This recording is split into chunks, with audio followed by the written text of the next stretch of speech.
네, 국내 이슈 체크인 한양증권 권충원 과장과 얘기를 나눠보도록 하겠습니다. 안녕하십니까? 안녕하십니까? 네, 반갑습니다.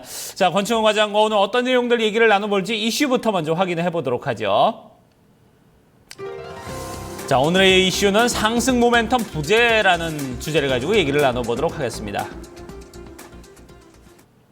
제목만 들어도 어제 그 상승세가 연속성을 좀 가져가긴 좀 어렵지 않겠냐, 딱 이런 냄새가 느껴지는데, 일단은 지금 얘기를 들어보니까 기술적 반등이었다. 어제 이제 이렇게 보고 계신 것 같아요. 어떻습니까? 네, 맞습니다. 제 생각에는 그동안 계속 박스권을 그려오던 증시가 좀 어느 정도 바닥권에서 좀 자율 반등이 아니었는가라고 좀 생각을 하고 있습니다. 일단은 시장 같은 경우는 이틀 만에 다시 좀 상승을 하면서 코스피 같은 경우는 1988포인트까지 좀 올라오면서 마감을 했습니다. 외국인 매도세가 정말 오랜만에 좀 주춤하는 모습을 보여줬고요. 기관 같은 경우도 3천억 수준의 좀 매수를 하는 모습을 좀 보여줬습니다.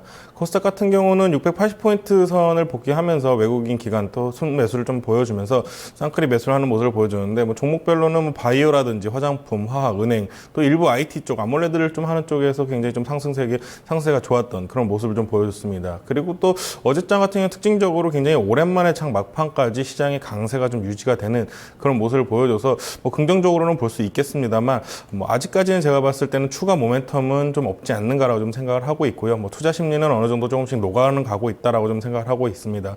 일단은 시장의 새로운 금융정책들하고 금리 인상의 이슈가 시장에서는 어느 정도 적응기가 조금은 더 필요하지 않겠는가 좀 생각을 해서 이런 이슈를 가지고 나왔습니다. 금리 인상 적응기까지는 조금 시간이 더 필요하다. 사실상 우리 권치영 과장님께서도 금리 인상이 오히려 해소가 되게 되면은 불확실성 해소 측면에서는 우리 쪽으로는 더 긍정적인 매기가 돌 수 있다 하셨는데 그 부분까지는 아직 조금 더 시간이 필요하다는 말씀이신 것 같아요. 결국 어제 반등은 조금 이제 결국 다시 되돌릴 부분으로 봐야 되는 건가요? 네, 맞습니다. 일단은 금리 인상 같은 경우는 12월 달까지 가야 되는 문제고요. 아직까지는 시간이 좀 남았기 때문에 그런 말씀을 좀 드릴 수 있겠습니다.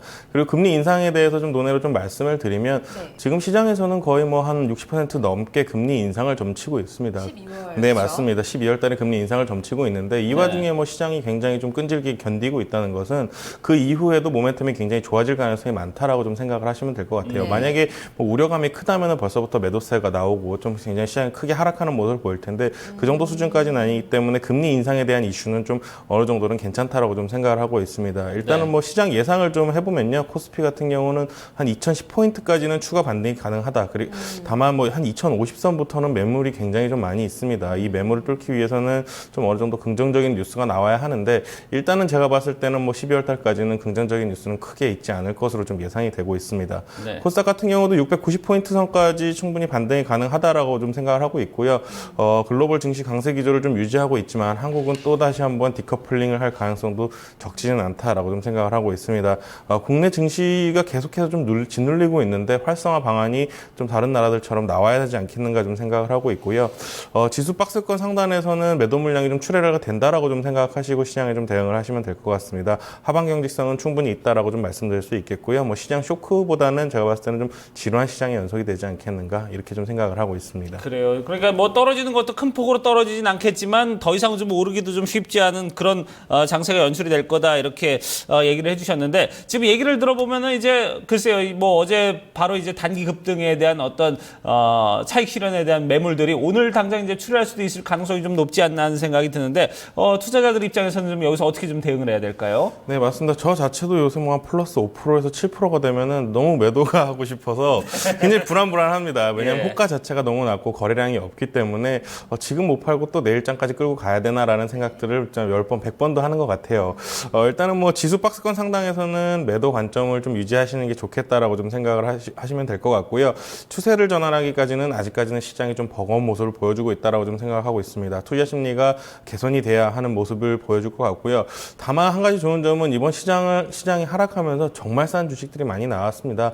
퍼 4배에서 6배 수준의 좀 종목군들이 좀 보이고 있는데 이런 종목군들은 과매도권으로 들어갔을 때는 단기 반등이 좀 강하게 나오고 있기 때문에 이런 종목군들에서 어느 정도 좀 대응을 하시면 되지 않겠나 이렇게 좀 생각을 하고 있습니다. 좀 저가 메리트 부각되고 있는 쪽으로 눈여겨보시는 쪽은 어느 쪽이신가요? 네, 일단은 종목군을 말씀드려야 되는지 모르겠습니다. 동부 하이텍을 좀 잘 보고 있습니다. 네.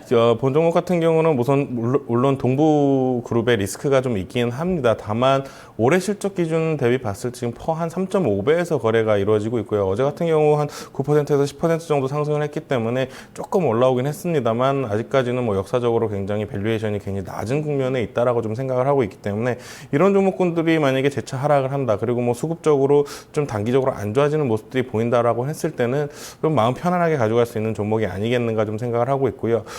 지난번에도 말씀을 드렸지만 화장품이라든지 화학, 은행 일부 좀 IT 쪽이 좀 어느 정도 강세를 띨 가능성이 높기 때문에 그런 쪽에서 좀 매매를 하신다면은 어느 정도 좀 마음은 편안하게 그리고 또 시장과는 좀 크게 상관없이 좀 휘둘리지 않으면서 좀 주식을 끌고 갈 수 있다. 좀 이렇게 생각하고 있습니다. 네, 지금 시장이 길게 봤을 때 아주 순항을 타고 있다라고는 말할 수가 없습니다. 하지만 네. 좀 단기적으로 봤을 때는 계속해서 가격 메리트가 존재하고 있는 시장이기 때문에요. 여기에서 종목을 어떻게 선별하느냐가 상당히 중요한 싸움이 될 것 같습니다. 오늘 전략 퍼 4배에서 6배 관련 6배까지 좀 과매도권에 있는 종목을 눈여겨보자라는 힌트를 드렸는데요. 전략에 참고해 보셨으면 좋겠습니다.